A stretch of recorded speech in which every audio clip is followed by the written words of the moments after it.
안녕하세요. 말씀을 품고 말씀을 살아내는 바이블 1189 257번째 날, 오늘은 사무엘상 11장입니다. 어제 10장에서 이스라엘의 첫 번째 왕으로 뽑히고도 현실의 두려움에 압도돼서 진보다리들 사이에 웅크리고 숨어있던 사울의 모습을 봤는데요.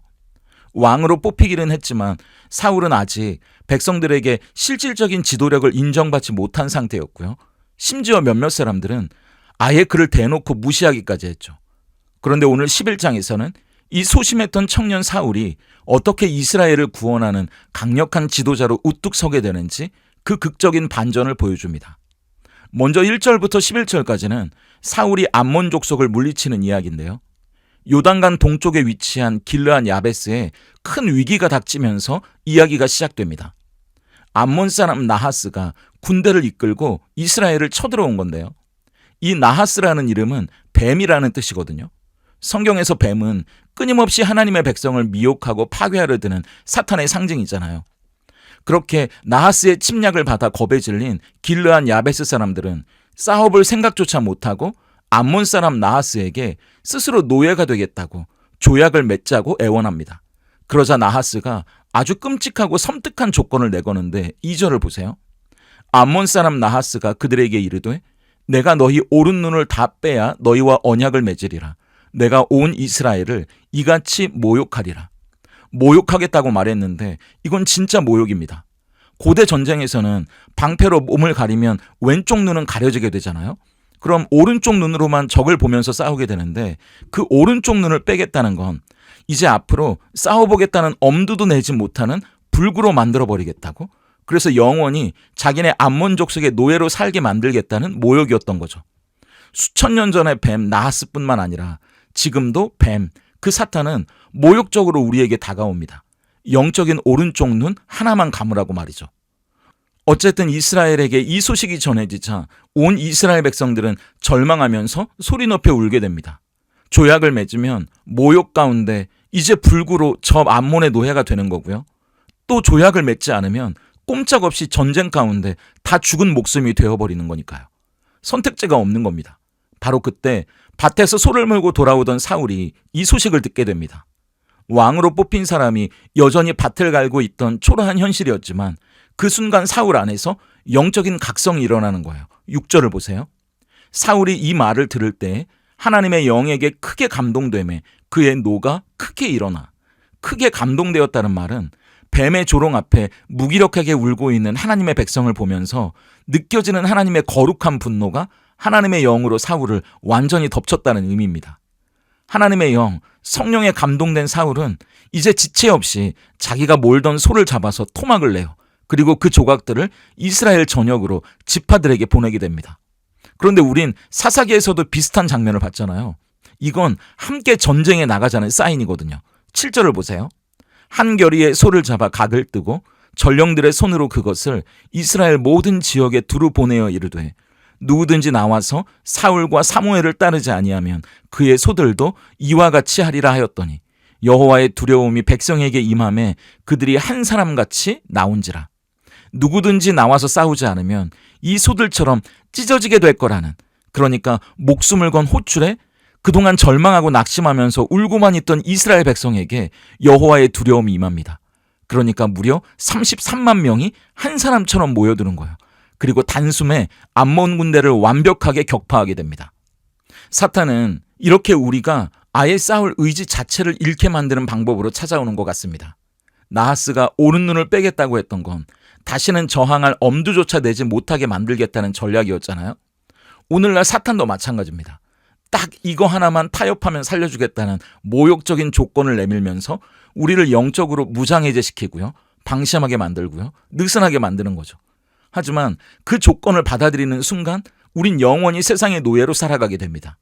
그때 하나님의 영이 임하면 절망 속에 울고만 있던 자들이 일어나게 되는 거예요.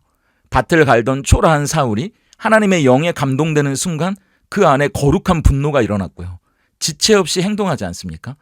그리고 그 불씨가 온 이스라엘에게 여호와의 두려움으로 번져서 33만 명을 용기 있게 일어서게 만드는 거죠. 그러니까 우리가 세상 앞에서 해야 할 일은 타협이 아니라 성령 충만을 위해 기도하는 겁니다. 하나님의 영으로 분노해야 할 일이 뭔지 용기 있게 나아가야 하는 때는 언제인지 분별할 수 있기 때문이에요. 그렇게 저와 여러분이 세상 앞에서 두려워하거나 불안해하거나 걱정만 하고 있는 사람이 아니라 하나님의 영에 붙들린 사람이 될 수 있기를, 성령 충만하기를 기도해서 절망하는 가족과 교회와 공동체를 깨우는 사람이 될 수 있길 소망합니다. 이어지는 12절부터 15절까지는 사무엘이 길갈에서 사울을 왕으로 세우는 이야기인데요. 쳐들어온 암몬을 완벽하게 물리치고 길르한 야베스 사람들은 구원을 받게 되니 얼마나 기뻤겠어요. 서로 얼싸안고 환호했겠죠. 그런데 그때 군중 심리가 참 무섭고 간사하죠. 12절을 보세요. 백성이 사무엘에게 이르되 사울이 어찌 우리를 다스리겠냐 한 자가 누구니이까 그들을 끌어내소서 우리가 죽이겠나이다. 사울이 이스라엘의 승리를 가져다 주니까 그때서야 어제 10장에서 사울을 무시하고 멸시했던 자들을 찾아내서 죽이자는 거예요. 다행히 그때 사울이 중심을 잡고 13절처럼 이야기합니다. 사울이 이르되 이날에는 사람을 죽이지 못하리니 여호와께서 오늘 이스라엘 중에 구원을 베푸셨음이니라. 보세요. 이때 사울은 하나님의 영에 감동됐고 성령 충만했잖아요. 성령 충만한 사람은요, 하나님의 백성이 모욕을 받고 하나님의 이름이 조롱을 받는 것에는 거룩한 분노를 갖지만 내 개인적인 모욕을 갚는 사적인 복수심에 사로잡히지 않는다는 걸 보여주는 거 아니겠어요? 오히려 나를 조롱하고 멸시한 사람까지도 품어주고 용서해주는 게 성령 충만한 사람의 모습이고요. 우리의 모습이 되어야 합니다. 사울이 하나님이 선택한 왕이라는 사실이 이제 암몬과의 전쟁으로 더 확실하게 백성들 사이에서도 인정되니까 사무엘이 나서서 백성들에게 이제는 때가 됐다고 14절처럼 이야기합니다. 사무엘이 백성에게 이르되 오라 우리가 길갈로 가서 나라를 새롭게 하자. 그리고 길갈에 가서 사울을 왕으로 삼고 제사를 드리게 되는데요. 왜 하필 길갈이라는 곳이었을까요? 기억하십니까? 여호수아 때 이스라엘 백성들이 요단강을 건너 처음 진을 치고 할례를 행했던 곳이 길갈이었잖아요. 여호수아 5장 9절을 보세요. 여호와께서 여호수아에게 이르시되 내가 오늘 애굽의 수치를 너희에게서 떠나가게 하였다 하셨으므로 그곳 이름을 오늘까지 길갈이라 하니라. 가나안 시대를 열면서 하나님 앞에서 마음을 다잡았던 그 장소에서 사무엘은 이스라엘을 다시 그 은혜의 첫자리로 부르는 겁니다. 저는 보면서 그런 생각이 드는 거예요. 우리가 삶에서 승리와 기쁨을 경험할 때가 있지 않습니까? 그때마다 우리가 서야 할 곳은 은혜의 첫자리구나 싶은 거죠. 모든 것이 하나님의 은혜로부터 시작됐다는 걸 인정하고 내가 그 은혜를 떠나지 않겠다고 다짐했던 그 첫 마음의 자리로 돌아가는 겁니다. 이스라엘의 첫 번째 왕을 세우는 그 기쁨의 자리를 길갈로 삼은 건 이스라엘에게 평안과 기쁨을 주시는 분은 사실 진짜 왕이신 하나님이라는 걸 잊지 않고 기억하기를 원해서였던 겁니다. 그리고 그 하나님 앞에서 그들의 첫 마음을 다짐했던 그 다짐과 결단을 잊지 않기 위해서였을 거예요. 이렇게 기쁘고 즐겁고 행복할 그때에도 은혜의 자리를 잊지 않는, 그 첫 마음을 잊지 않는 저와 여러분이 될 수 있기를 소망합니다. 그렇다면 오늘 사무엘상 11장이 던지는 질문 앞에서 우린 어떻게 삶으로 대답할 수 있을까요? 첫 번째 질문은 나는 세상의 조롱 앞에서 영적인 오른쪽 눈을 내어주고 타협하고 있지는 않습니까? 요.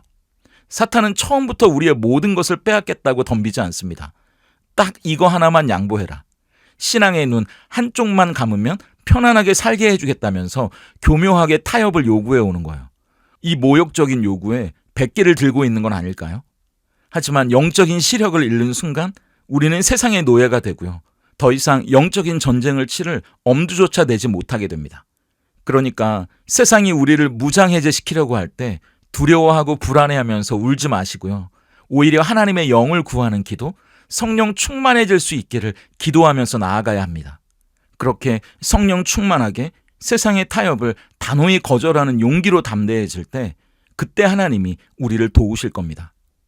두 번째 질문은 나는 승리와 기쁨의 순간에도 길갈에 서 있습니까? 요. 문제가 해결되고 승리를 거뒀을 때 우리의 본성은 내 마음대로 하고 싶어 합니다. 나를 무시했던 사람들을 찾아내서 안갚음할 수 있는 기회가 충분히 사울에게 있었잖아요. 하지만 성령 충만한 사람은 내 맘대로 하지 않고 하나님이 기뻐하시는 게 뭔지 그걸 분별하게 돼요. 그래서 사적인 복수심을 내려놓고 오히려 그들을 용서하며 품어주지 않습니까? 그리고 하나님의 은혜 앞에 마음을 드리고 앞으로의 삶을 다짐했던 첫자리, 그 은혜가 시작됐던 길갈에 서는 거죠. 우리는 일이 잘 풀리고 성공할 때 교만해지거나 내 힘으로 이룬 것처럼 착각하기 쉽지 않습니까? 사순절을 보내고 있는 이때 우리가 서야 할 자리는 십자가라는 은혜의 첫 자리, 우리의 길갈입니다.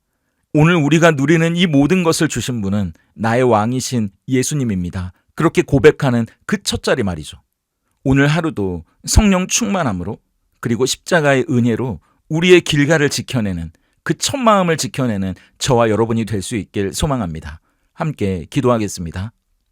세상의 방법이 아니라 성령 충만으로 살아가게 하시는 하나님 감사합니다.